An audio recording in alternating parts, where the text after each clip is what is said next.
What does it mean for a game to be cozy? For years, the industry told us that it was about farming and low stakes. We become obsessed with productivity, even in the spaces where we're supposed to be resting. There's this constant pressure to be doing something, leveling up, checking off quests, just being efficient. But the more I lean into gaming in general, the more I realize that the best games that I've enjoyed aren't the ones that help me achieve something. They're the ones that give me permission to be completely unproductive. Today I'm joined by my fellow handheld YouTuber, ETLandXOXO, to count down our top 10 favorite cozy games. These aren't just our personal suggestions. These are the digital places that we go to find a moment to relax. We're covering everything from modern lo-fi cafes to the 8-bit adventures that defined my childhood. By the end of this, you won't just have a list of games. You'll have a map to your next favorite sanctuary. My first pick is a game that is less about playing and entirely about being. Coffee Talk. This isn't just a game to me, it's an entire vibe. Imagine a cafe that is almost perfectly lit, filled with a cast of unique guests you've never met. Elves, orcs, and humans all sharing the same weight of the world. Outside, there's a soft, constant rain, and inside, the room is filled with ambient lo-fi beats. I'll be honest with you, I usually find visual novels pretty tough to get into. I'm the kind of gamer that usually needs something attention-grabbing, or something fast-paced to keep my brain engaged. But Coffee Talk forced me to do something that I'm not really good at. It made me stop. It kind of made me relax. It reminded me so much of the quiet cafes that I loved in Japan. Those small, hidden spaces filled with a melancholic vibe of a perfect, quiet sanctuary. In a world that's always rushing, this game is effectively a pause button. I actually started taking my handheld to a local cafe on my lunch breaks at work, just taking in the real-world ambience, while I created warm drinks for my digital guests. There's a specific magic to the brewing mechanic. It's simple, sure, but there's a tactile satisfaction to getting a recipe just right. And look, I was never really any good at latte art, but I have a lot of fun with it anyways. I had a few genuine chuckles as my masterpieces turned out looking more like abstract ink blots than anything else. But that's kind of the beauty of it. The game really doesn't judge you. It just wants you to stay a while and enjoy the moment.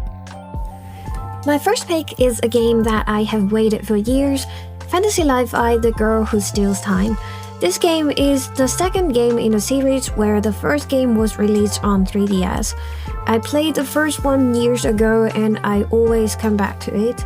Now we have Fantasy Life I and it becomes my new go-to cozy game. The greatest part about this game is the freedom of choosing how much you want to push yourself. You can go from collecting random stuff from the field, crafting, decorating your village, to fighting bosses. With the latest free DLC update, there is a 20-minute roguelike mode.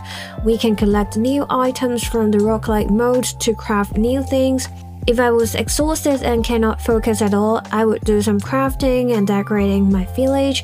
There are lots of side quests as well. You can go for those if you want to be purposeful.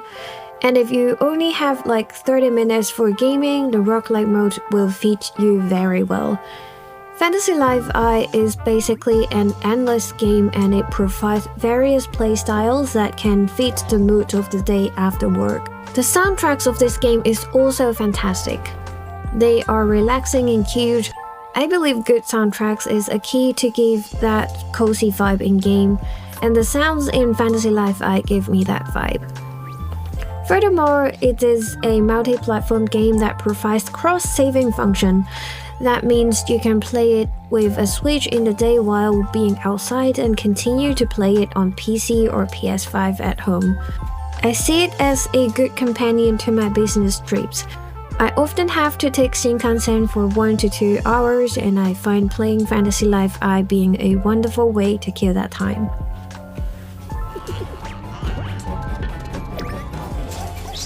For my second pick, I'm talking about a game that has become a new benchmark for me personally in terms of narrative and character connection. Life is Strange: True Colors. While the other ones in the series are pretty good, this one's definitely the masterpiece in my opinion. I found myself wanting to breathe in every single moment of Alex Chen's story. Her search for a home, her struggles, and her ultimate search for a place to belong. At the heart of it all is Alex Chen's power, the ability to experience the emotions of others as vibrant, swirling auras. It turns empathy into an interactive investigation. You witness the internal storms of the people around you. But for me, the cozy factor is entirely found in the town of Haven Springs, Colorado. The town isn't the backdrop of the game itself. It's a living, breathing character. It's this idyllic, handcrafted mountain town that feels like a safe harbor, even though it really isn't in a lot of ways. What really sets this game apart are the Zen moments. These are the times where the game stops the plot entirely and the indie soundtrack started to play. You aren't doing anything, but you're experiencing everything. In a way, I guess it means that the developers understood that atmosphere is just as important as action. Some of the best games I've played have all given people these quiet moments to just take in the atmosphere and think about the story, instead of just rushing through it. I'll be honest, it really pulled me into Alex's headspace. I wanted to stay in that record store, or just have one more conversation at the Black Lantern. It's a beautiful game. It's a focused experience that proves big emotions can be just as cozy as a quiet farming game if done right. Hello Kitty Adventure Island is definitely not the most interesting or fun game to play. Instead, I guess most of the male audience will find it boring. But this game has some kind of magic that makes me always come back to it when I'm exhausted and almost burn out from my day job. The game was only available on iOS devices previously. As you can imagine, it was a phone-based game, therefore it has a lot of elements that encouraged you to log in daily. These elements were also brought to their console ports. At first, I found this game repetitive and too slow. There are tons of collectibles on the ground and many Samuel characters you need to give daily gifts in order to level up the friendship. But once you get used to the pattern, it is actually quite calming. Every time when I only have one brain cell left after work, interacting with these Samuel characters will cheer me up because they are super positive. Believe me or not, picking up random things on the ground is also unbelievably satisfying too. Because the game is really slow-paced, I feel no stress in progressing the story. Unlike most of the cozy games that are basically farming sim, this one does not have any kind of farming element, so you don't need to manage the stamina at all. Although there are daily quests, you won't feel penalized even if you didn't finish them.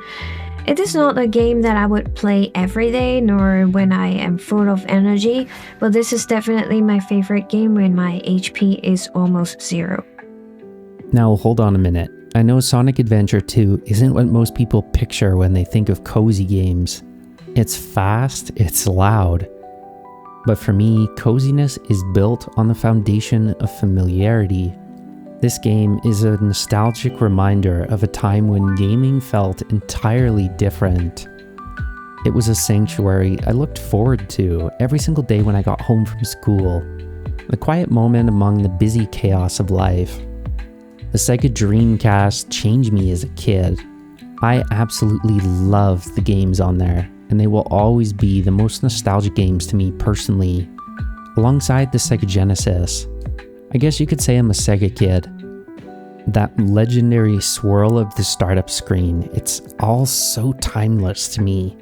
Running around at the speed of sound through vibrant cityscapes, playing as characters that feel like old friends. It's a rhythm I could play an infinite amount of times and never get bored. Honestly, this first level in Sonic Adventure 2 is probably one of the levels that I played more than any other game. It's cozy in the same way your favorite book is. You know exactly what's going to happen, yet it's heartwarming every single time you turn the page.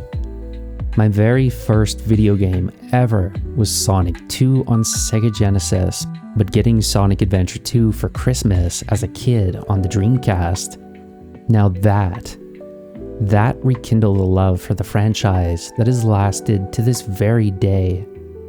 Whether I'm rolling around at the speed of sound, or living and learning during a tough boss fight, the game just feels right. It always did. And that's why I love Sonic games. They're fast, they're loud, they're fun, they're cozy. It's a gem of the 128-bit era that still has so much personality. It's a shame that so many people didn't get to experience this game. They even had something called the Chow Garden. This is where Cozy truly lived in that game. It's the ultimate high-speed slowdown. You watch them grow. It creates this perfect emotional loop. The rush of the adventure followed by the nurturing warmth of the garden. It's a masterpiece of pacing that I will never tire of. Story of Season Grand Bazaar is a remake of classic farm sim from DS. I believe many of you know about this franchise better than me because this is actually my very first game. Let me be very honest with you, I have not gone very far in the game, but I did watch a lot of tutorials on YouTube. I mean, I love watching videos related to this game. This may sound a little bit weird, but I have to say that this game is visually appealing to me. Every time I look at it or when I watch its videos online, it makes me feel like I'm traveling to a small town in Europe during vacation. The soundtracks of the game is fascinating too. I have the digital album of the soundtracks and I would listen to them while working on something. The gameplay itself is also fun and interesting. Unlike other farm sim, we can jump and fly around the town, which makes the game a lot faster. Since there is only one chance to sell our crops and products a week, there are a lot of task management we have to handle. This may sound like a lot for someone who is exhausted, but we can still go back to the house and save the game without having to play the game for the whole day in-game like Stardew Valley. So once I feel like I have enough with the games, I will go back to the house and save it and leaving the rest of the tasks for the other day. I won't be here to spoil the dating scenes, but I do like the candidates in the game a lot. The character design is beautiful and the voice acting make them lively. Their personalities are quite distinctive and likable. I pick Julius to be my bachelor, by the way. Depends on your playstyle. Season of Story Grand Bazaar may not necessarily be a cozy game in terms of the gameplay, but the vibe of the games is surely very cozy. For my fourth pick, we're going back to the era of the Nintendo DS. I'll be honest, I never really played farming sims growing up. To me personally, they all looked really boring. Just too simple to pull my interest. But you remember those days in the 90s and early 2000s, just walking into Blockbuster or EB Games and picking up a game that looked interesting off a shelf. That was Rune Factory for me. I started by randomly buying the first game on the original DS, and it was a revelation. It was simple and cozy, but it never rushed me. I could farm, adventure, or simply build my skills at my own pace. Rune Factory 2 was a great step up, but Rune Factory 3 is where this series truly stuck with me It has a ton of great quality of life improvements versus the first two in the series. I spent so many afternoons lost in the dual screen world holding my DS Lite. What really makes this series though is the characters. The town is filled with an iconic cast, each with their own deep personalities, likes, and hilarious quirks. Karina, who can't stay awake. Trust me, I can relate after a long week at work. Raven, someone who's extremely shy, yet feels kind in her own way. Everyone just feels so unique.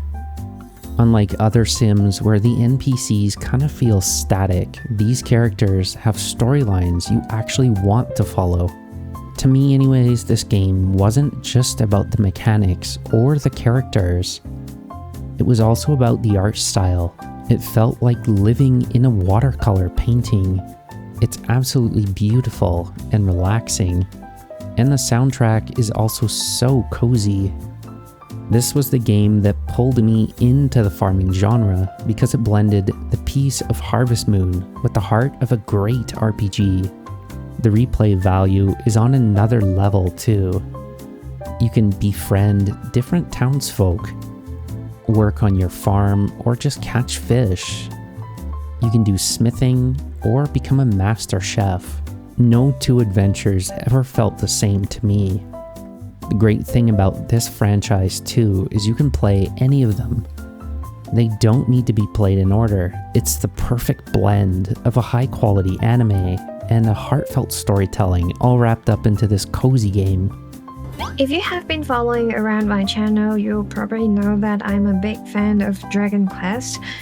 But actually, Dragon Quest Builder 2 is the first Dragon Quest game that I have ever played. I've been stopping and coming back to this game for years, and I have all three versions on Steam, PS5 and Switch.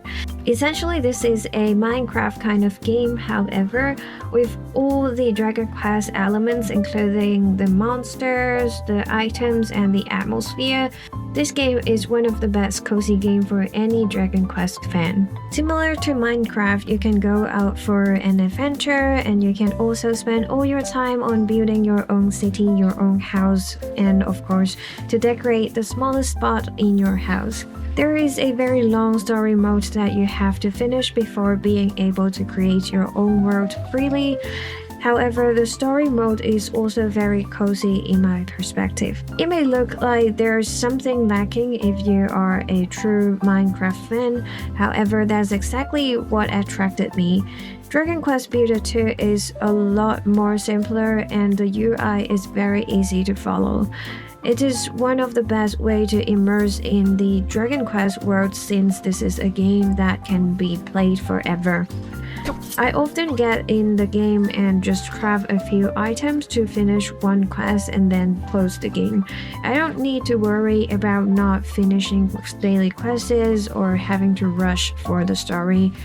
Plus, the monsters are not as aggressive as the normal adventure mode in Minecraft, so I think this game suits me better and allows me to enjoy the cozy atmosphere of Dragon Quest world.